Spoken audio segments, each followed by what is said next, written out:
Assalamualaikum warahmatullahi wabarakatuh. Perkenankan, di sini kami dari kelompok 6, Administrasi Publik kelas B semester 5, akan menjelaskan tentang government to government. Anggota kelompok terdiri dari Elgan Rahmat, Erina Syahadatina, Farida Junior, Febi Muhammad, dan Putri Safitri. Langsung saja kepada materi. Saya akan menjelaskan pengertian Z2Z, government to government. Government to government, Z2Z, yakni sistem atau layanan e-government yang memungkinkan komunikasi dan interaksi antar institusi pemerintah, baik antar institusi horizontal, misal antar dinas di satu kota, maupun vertikal, misal institusi kabupaten atau institusi provinsi ke institusi pusat. Contohnya aplikasi Simda, e-budgeting, dan e-surat. Manfaat government to government bagi masyarakat: meningkatkan kualitas pelayanan pemerintah kepada stakeholder atau warga, bisnis, dan industri, terutama dalam hal efektivitas dan efisien kinerja di berbagai bidang kehidupan negara. Yang kedua, meningkatkan transparansi, kontrol, dan akuntabilitas pemerintah dalam rangka menerapkan konsep good governance di pemerintahan. Yang ketiga, secara signifikan mengurangi total biaya administrasi, relasi, dan interaksi yang dikeluarkan oleh pemerintah. Yang keempat, memberikan kesempatan bagi masyarakat atau pemerintah untuk mendapatkan sumber-sumber pendapatan baru melalui interaksinya. Yang kelima, menciptakan lingkungan masyarakat baru yang dapat secara cepat dan akurat menjawab berbagai permasalahan yang dihadapi sejalan dengan berbagai perubahan global. Yang keenam, pemberdayaan masyarakat dan pihak-pihak lain sebagai mitra pemerintahan dalam proses pembuatan kebijakan publik secara merata dan demokratis. Yang selanjutnya, fungsi government to government. Yang pertama, pelayanan servis yang lebih baik kepada masyarakat, yang artinya informasi dapat disediakan 24 jam sehari atau 7 hari dalam seminggu tanpa harus menunggu dibukanya kantor. Yang kedua, peningkatan hubungan antar pemerintah, pelaku bisnis, dan masyarakat umum. Artinya, adanya keterbukaan atau transparansi dana, maka diharapkan hubungan antara berbagai pihak menjadi lebih baik. Yang ketiga, pemberdayaan masyarakat melalui informasi yang lebih mudah diperoleh. Dengan adanya informasi yang mencukupi, masyarakat akan belajar untuk mendapatkan menentukan pilihannya. Sebagai contoh, data-data tentang sekolahan. Yang keempat, pelaksanaan pemerintah yang lebih efisien. Contohnya, koordinasi pemerintah dapat dilakukan melalui email atau bahkan video conferencing. E-budgeting adalah sistem informasi yang digunakan untuk menyusun anggaran. Aplikasi program komputer berbasis web biasanya digunakan dalam memfasilitasi proses perancangan anggaran tersebut.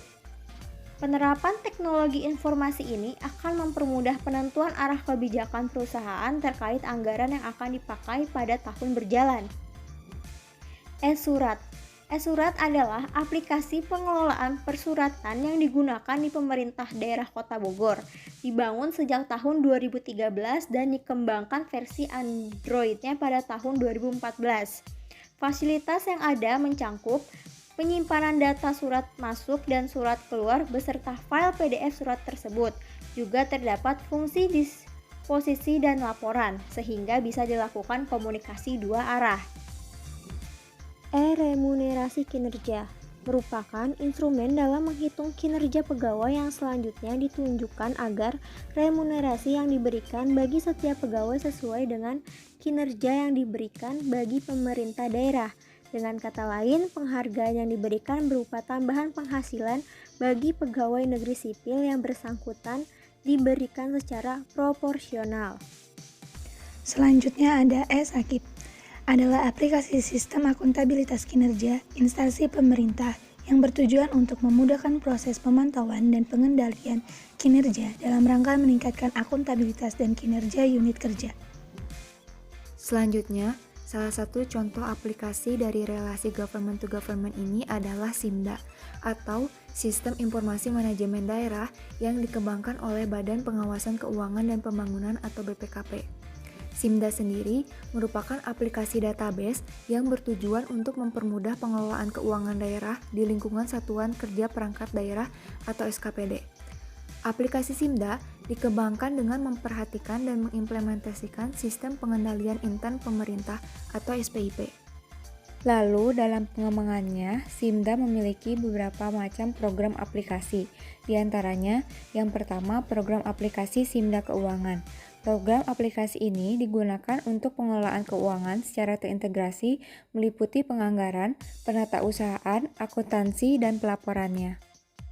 Yang kedua yaitu program aplikasi SIMDA BMD. Program aplikasi ini digunakan untuk pengelolaan barang daerah meliputi perencanaan, pengadaan, penatausahaan, penghapusan, dan akuntansi barang daerah. Yang ketiga, program aplikasi komputer SIMDA Gaji. Aplikasi ini dikembangkan berdasarkan kebutuhan pemerintah daerah dalam pengelolaan penggajian pegawainya. Yang keempat, program aplikasi komputer SIMDA Pendapatan. Tujuan pengembangan aplikasi ini adalah sebagai sarana optimalisasi pajak atau retribusi daerah, serta agar pemerintah daerah dapat menghasilkan laporan-laporan pengelolaan pendapatan dan piutang sebagai dokumen pendukung laporan keuangan pemerintah daerah yang dapat diandalkan.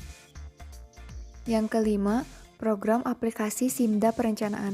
Aplikasi ini dirancang sebagai aplikasi perencanaan jangka menengah atau 5 tahunan dan jangka pendek atau tahunan yang terintegrasi sampai dengan terbentuknya prioritas plafon anggaran sebagai dasar pembuatan anggaran pendapatan dan belanja daerah. Lalu yang keenam, program aplikasi SIMDA Dashboard. Aplikasi ini menyediakan informasi manajerial seperti laporan realisasi anggaran pendapatan dan belanja serta rasio-rasio keuangan pemerintah daerah dan per OPD, sehingga membantu dalam pengambilan keputusan. Yang ketujuh yaitu program aplikasi SIMDA CMS atau Cash Management System atau KASDA Online atau SP2D Online. Aplikasi ini merupakan aplikasi layanan perbankan untuk memperlancar proses pencairan SP2D atau surat perintah pencairan dana dari rekening kas umum daerah ke rekening tujuan di bank dengan konsep real-time online. Kemudian, SIMDA dapat diklasifikasikan menjadi 3 tahapan, yaitu yang pertama, sistem informasi eksekutif sebagai pendukung pimpinan daerah dalam pengambilan keputusan dan penetapan kebijakan. Yang kedua, sistem informasi fungsional bagi para pimpinan dinas atau lembaga atau sebagai pendukung informasi strategis pimpinan daerah. Dan yang ketiga, sistem informasi operasional sebagai penunjang tugas pokok masing-masing dinas atau lembaga. Lebih lanjut, saya akan memaparkan mengenai aplikasi SIMDA Keuangan. Output dari aplikasi ini antara lain, yang pertama, penganggaran, yang terdiri atas rencana kerja anggaran, dokumen pelaksana anggaran, dan surat penyediaan dana.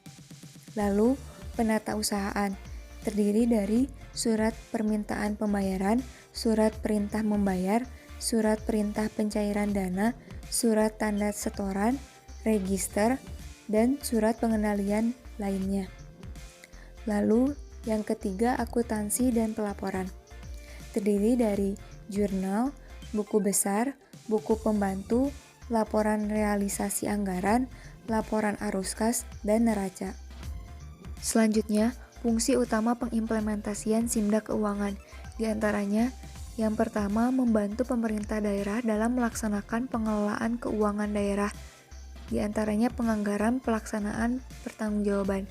Yang kedua, menyusun laporan keuangan lebih efisien dan akurat. Yang ketiga, menyimpan data keuangan untuk keperluan manajemen lainnya. Yang keempat, menyajikan informasi yang akurat secara efektif dan efisien yang akan digunakan oleh pengguna laporan. Dan yang kelima, mempermudah proses audit bagi auditor dengan merubah tata cara audit manual menjadi elektronik data processing audit. Selanjutnya, implementasi aplikasi SIMDA yang diambil dari sebuah penelitian yang dilakukan di Kabupaten Minahasa Tenggara. Penelitian ini melihat berbagai aspek untuk dapat mengimplementasikan aplikasi SIMDA. Di antaranya dari segi sasaran dan tujuan pelaksanaan SIMDA. Sasaran pelaksanaan SIMDA pada SKPD di Kabupaten Minahasa Tenggara adalah agar setiap SKPD dapat melaksanakan SIMDA dengan sebaik-baiknya. Sementara itu, tujuan yang ingin dicapai adalah agar SIMDA mampu menghasilkan laporan keuangan yang berkualitas. Lalu dari ketersediaan sarana SIMDA. Sarana yang diperlukan hanya berupa komputer, aplikasi SIMDA, dan jaringan internet. Aplikasi SIMDA diinstalasikan ke dalam komputer sesuai petunjuk pemakaian yang dikeluarkan oleh BPKP. Setelah instalasi, komputer harus dikoneksikan ke server lewat jaringan internet. Server SIMDA berada di Dinas PPKAD. PPKAD menjadi lokasi server karena dinas ini yang langsung menangani sistem informasi keuangan daerah tersebut. SKPD kemudian datang ke Dinas PPKAD untuk mendapatkan nama pengguna dan kata kunci untuk masuk ke dalam server. Aspek lainnya yaitu proses-proses dalam SIMDA. Semua proses yang terjadi di dalam mekanisme penyusunan laporan keuangan lewat SIMDA merujuk pada Peraturan Menteri Dalam Negeri Nomor 13 Tahun 2006 tentang Pedoman Pengelolaan Keuangan Daerah, yang diantaranya yaitu mengenai proses penyusunan RKA, proses penyusunan DPA, proses pembuatan anggaran kas, proses pergeseran anggaran, dan proses perubahan anggaran. Berdasarkan penelitian, juga dapat diketahui hasil implementasi SIMDA pada pemerintah Kabupaten Minahasa Tenggara, yaitu yang pertama, aplikasi SIMDA keuangan mampu menghasilkan informasi dengan ketepatan atau tingkat kebenaran yang lebih baik bila dibandingkan dengan pengolahan data manual. Yang kedua, membantu pimpinan atau kepala daerah, sekretaris daerah, kepala SKPD selaku pengguna anggaran dalam mengambil keputusan sesuai data dan informasi yang ada. Yang ketiga, sistem pengendalian intern berjalan dengan baik dimulai dari penganggaran, penatausahaan, sampai pada pelaporan. Dari 3 pernyataan tersebut, maka dapat disimpulkan bahwa aplikasi SIMDA dapat dijalankan dengan baik. Lebih lanjut, terdapat beberapa faktor pendukung keberhasilan program aplikasi SIMDA.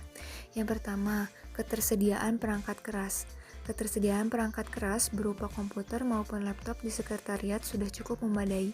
Yang kedua, kualitas software. Kualitas aplikasi SIMDA keuangan sudah cukup baik.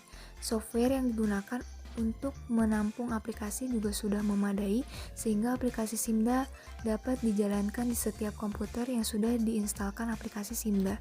Yang ketiga, kualitas pengguna. Kualitas pengguna sangat menentukan keberhasilan suatu program. Sebaik apapun suatu program, jika user tidak dapat menggunakannya dengan baik, maka penerapan program tersebut tidak akan efektif. Adapun faktor penghambat atau kesalahan yang sering terjadi dalam program aplikasi SIMDA yaitu yang pertama, kesalahan teknis. Terjadi akibat gangguan jaringan yang menyebabkan data yang telah diinput ke SIMDA tidak dapat tersimpan sehingga pegawai harus menginput data ulang. Gangguan jaringan juga menyebabkan user tidak dapat masuk ke SIMDA. Yang kedua, kelalaian manusia. Misalnya, kesalahan input data. Kesalahan ini sering terjadi karena ketidaktelitian pegawai memasukkan kode rekening, akibatnya data yang di-entry tidak sesuai. Tujuan aplikasi SIMDA berdasarkan 3 dimensi dari e-government, yaitu productivity, demokrasi, dan reflexivity. Langsung saja ke bagian pertama, tujuan SIMDA berdasarkan productivity. Poin 1, menyediakan database mengenai kondisi di daerah yang terpadu baik dari aspek keuangan, aset daerah, kepegawaian atau aparatur daerah, maupun pelayanan publik yang dapat digunakan untuk penilaian kinerja instansi pemerintah daerah. Kemudian yang kedua, menghasilkan informasi yang komprehensif, tepat, dan akurat kepada manajemen pemerintah daerah. Yang ketiga, mempersiapkan aparat daerah untuk mencapai tingkat penguasaan dan pendayagunaan teknologi informasi yang lebih baik. Yang keempat, memperkuat basis pemerintah daerah dalam melaksanakan otonomi daerah. 5. Mempercepat penyampaian informasi. Kemudian yang keenam, mempermudah pekerjaan yang dilakukan. Dan yang terakhir, meningkatkan kepuasan pengguna. Dilanjutkan ke tujuan SIMDA berdasarkan demokrasi. Salah satu tonggak penting reformasi manajemen pemerintahan adalah dengan diberlakukannya paket Undang-Undang Keuangan Negara yaitu Undang-Undang Nomor 17 Tahun 2003 tentang Keuangan Negara, Undang-Undang Nomor 1 Tahun 2004 tentang Pembendaharaan Negara, dan Undang-Undang Nomor 15 Tahun 2004 tentang Pertanggungjawaban Keuangan Negara. Diperkenalkannya asas akuntabilitas berorientasi hasil atau yang umumnya dikenal dengan istilah akuntabilitas kinerja dan transparansi dalam pengelolaan keuangan negara merupakan perubahan paradigma yang signifikan. Oleh karena itu, muncullah sebuah laporan keuangan dari tiap-tiap daerah yang mana dapat ditinjau serta dievaluasi oleh masyarakat luas. Jadi, SIMDA ini merupakan implementasi dari aplikasi e-government yang dimana di dalamnya masyarakat dapat proaktif untuk bisa berkontribusi dalam melaksanakan aplikasi ini. Kemudian yang terakhir, tujuan SIMDA berdasarkan reflexivity. Disimpulkan dengan jelas bahwa dalam peluncuran atau penggunaan sebuah laporan keuangan dengan diterbitkannya di aplikasi atau web pemerintahan daerah masing-masing itu adalah upaya pemerintahan agar masyarakat dapat meninjau serta mengevaluasi dana atau anggaran itu digunakan sebaik mungkin dan tepat pada sasaran. Sekian pembahasan government to government pada kesempatan kali ini. Silahkan apabila ada yang ingin bertanya dan menanggapi di kolom komentar.